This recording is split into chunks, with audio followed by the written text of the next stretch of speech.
All right, so buckle up because we are diving deep into a private space mission that's aiming for Mars.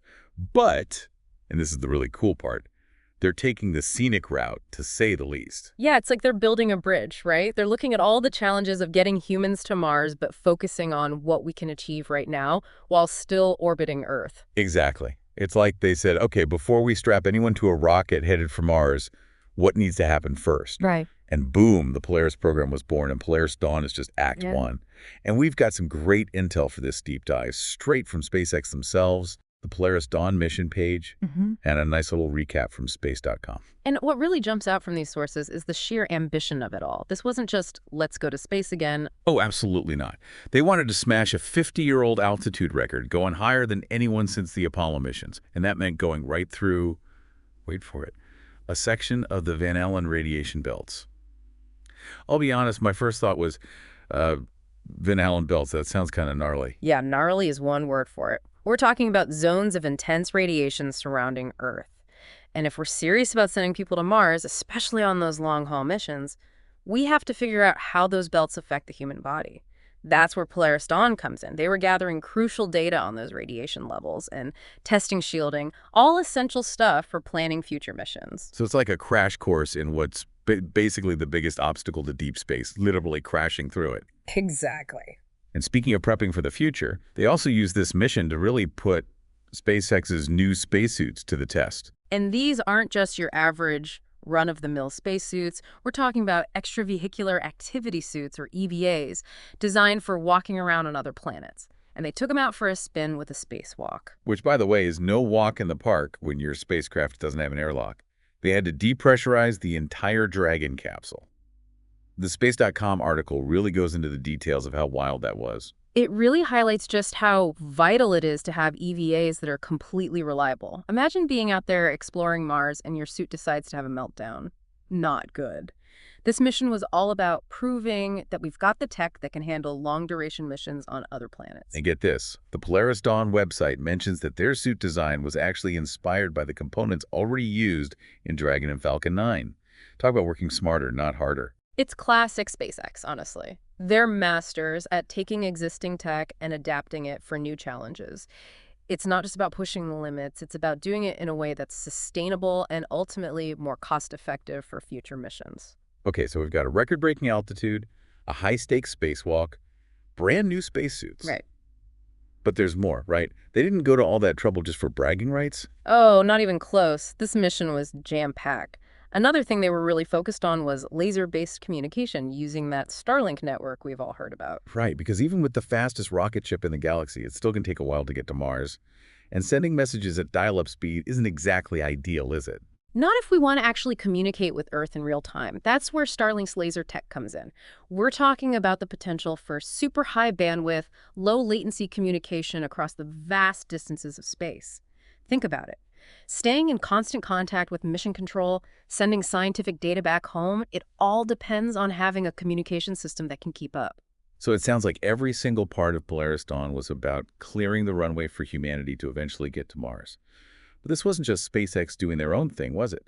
How does a privately funded mission like this fit into the bigger picture of space exploration as a whole? That's where it gets really interesting. Polaris Dawn is part of a wave of private companies taking on bolder and bolder space missions, like Inspiration 4, which was another SpaceX project.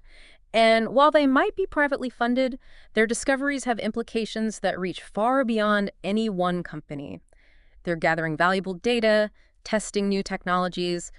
It all benefits the entire space community, paving the way for everyone. You know, speaking of pushing those boundaries, can we talk about that spacewalk for a minute? Oh, yeah. Because I was going through that space.com article, and honestly, it sounds kind of intense. Yeah. No airlock on the Dragon capsule? Like what? It's a good example of how these private missions are having to get creative. Right. Because they're working within different constraints than, say, a big government-funded mission. So to do the spacewalk, they had to depressurize the entire capsule. That's not exactly like, you know, stepping out of an airlock for a little stroll. No, not at all. It's a calculated risk, for sure. Right. Depressurizing a whole spacecraft, that's inherently dangerous. Yeah. But it also just shows the ingenuity that's going on here. You know, they figured out a way to make the EVA happen even without that dedicated airlock. Right. That kind of resourcefulness is becoming a real trademark of this new wave of private spaceflight.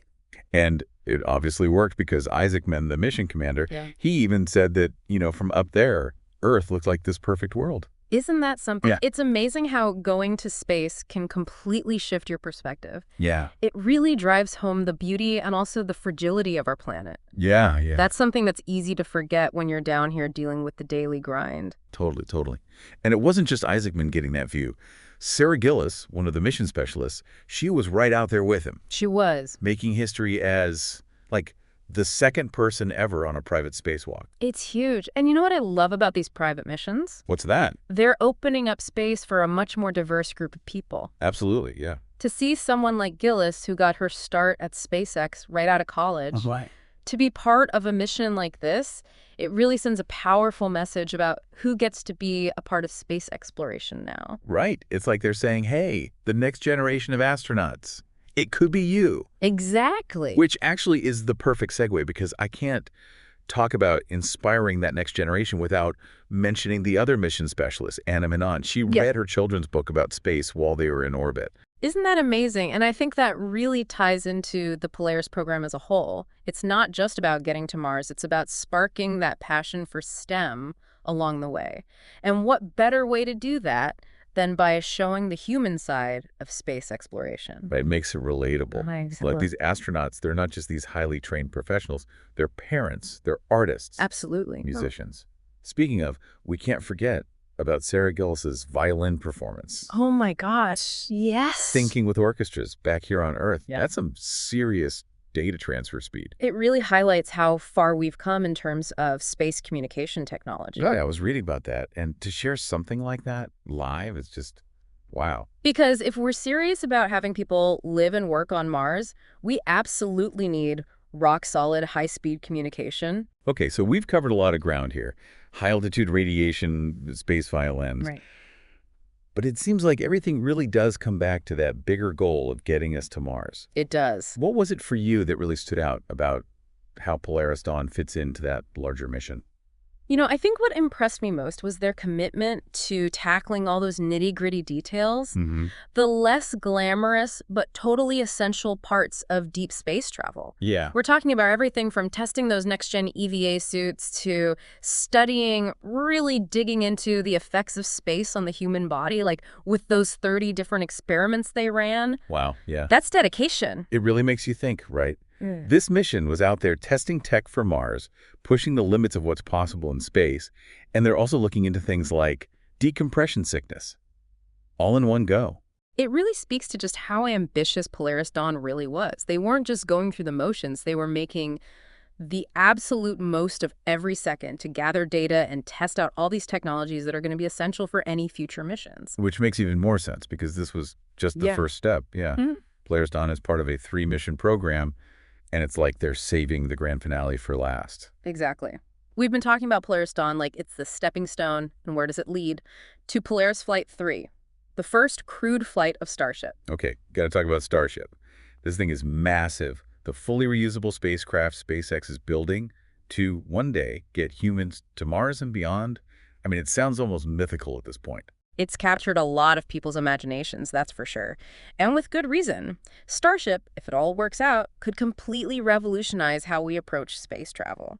I mean, it's designed to be fully reusable with the goal of making space travel more accessible and way more affordable. So when you think about it, Polaris Dawn, with everything it accomplished, was basically a test run for that. It's almost hard to grasp. It really puts things in perspective, but you got to remember, Starship is still being developed. There are bound to be hiccups along the way, setbacks. So no hard launch date for Polaris Flight 3 yet, I'm guessing. Nothing concrete yet. Building and testing a spacecraft as complex as Starship, well, it takes time. But they're definitely making progress. Every test flight that goes well gets us closer to that first crewed mission. Which, honestly, just makes everything Polaris Dawn achieved even more impressive. This wasn't about testing a bunch of random technologies separately. They were testing a whole system, a whole new way of doing space exploration, and it's all building towards those ambitious Starship missions. Exactly. And it really gets you thinking, right? If a privately funded mission like Polaris Dawn can pull this off, what could we achieve with, like, full-on collaboration in space exploration. Imagine the possibilities if governments, private companies, international partners, everyone just pooled their resources and expertise. Yeah, that is a powerful thought. It feels like we're on the verge of something huge in space exploration, and Polaris Dawn is giving us a sneak peek. A future where the only limit is our own imagination, driven by human curiosity and that drive to discover what's out there. And there you have it. Polaris Dawn, record-breaking, boundary-pushing, and a clear sign that the future of space exploration is closer than we think. If you want to learn more about this incredible mission, and trust me, you do check out the Polaris Dawn website. We'll drop the link in the episode notes. It's got even more fascinating info about the crew, the tech, and all the cool science behind it. It's a testament to what we can accomplish, even when things seem impossible. That spirit of exploration is alive and well, and Polaris Dawn proves that the next giant leap for humanity is right around the corner. Until next time, keep looking up.